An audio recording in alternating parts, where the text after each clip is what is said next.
I don't expect most people to have heard the word misandry. Your spell checker won't recognise it.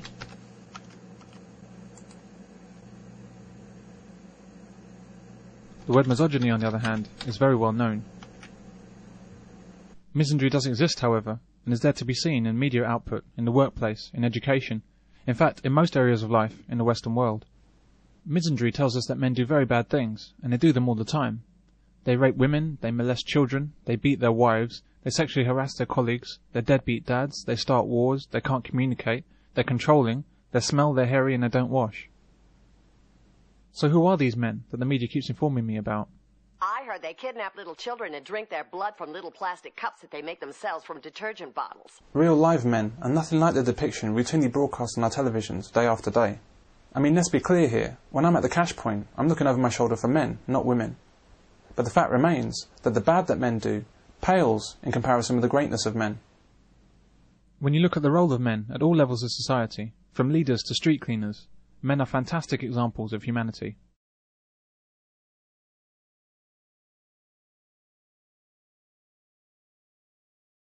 In my opinion, misandry exists as a direct product of feminism. The hatred of men serves a purpose for government, charities, and large-scale businesses. The endless prevalence of anti-male propaganda serves a dual purpose. It's done primarily to turn women against men. But it's also about turning men against themselves and getting men to think the worst of themselves. It's about creating guilt. Feminism is responsible for poisoning our view of men to the extent that men have become what can only be described as a disposable sex. The attack on men is carried out at many levels of society and across many different issues. Specifically, men are targeted in the realms of domestic violence, child abuse, fatherlessness, equality, health, and education. The Stephen Lawrence inquiry described institutional racism in the police force. However, no inquiry has ever been undertaken into the institutional misandry throughout our society. If such a study was ever to be undertaken, the extent, the depth, and the ferocity of male hatred in our institutions would become clear. However, most men I've met are unaware of the true extent of misandry, the extent of hatred against men in Western society. It's enormous, and it's perpetrated against men from the time of their birth right up to death, which comes for men far earlier than it should. Misandry is such a normal and ordinary part of life that it's very difficult to actually know it's happening, until you try asking yourself a few questions. Why do 80 men kill themselves every week? Why are over 90% of the homeless men? Why do men die 6 years earlier than women? Why have you never seen a female refuse collector? Why is there a breast cancer awareness month in the UK? Why have you never seen a news headline about the rape of a man?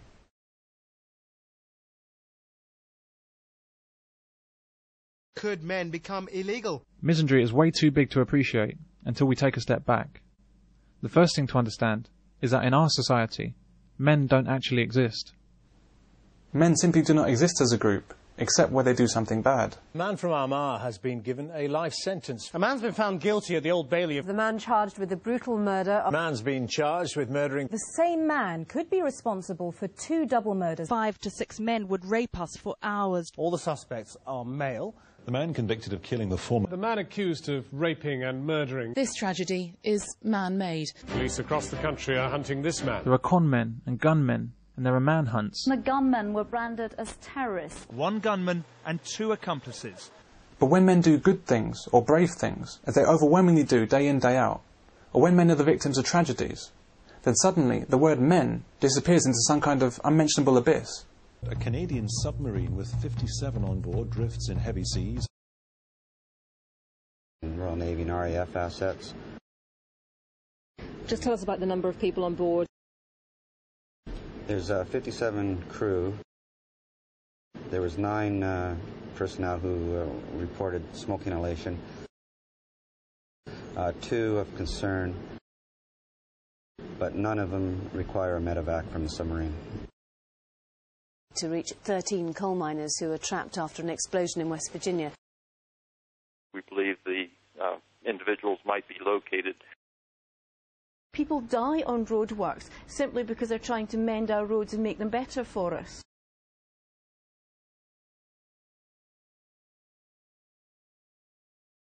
People were desperate to feed themselves and their families. The workforce were ruthlessly exploited. 112 of them died.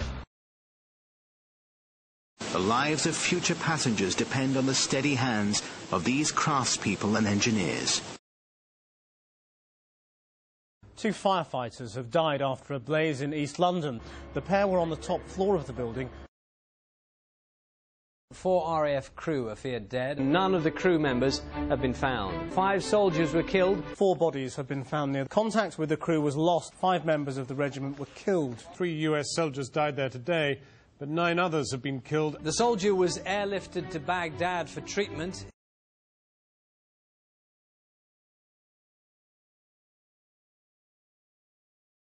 When Iraqi fighting men are killed, they're insurgents. They say they've killed hundreds of the insurgents in fighting like this. When they kidnap a woman, they're men. Mrs. Hassan was kidnapped by armed men who stopped her car. The deaths of men are deliberately suppressed behind their job titles and gender-neutral labels. Men are reduced from human beings to human doings.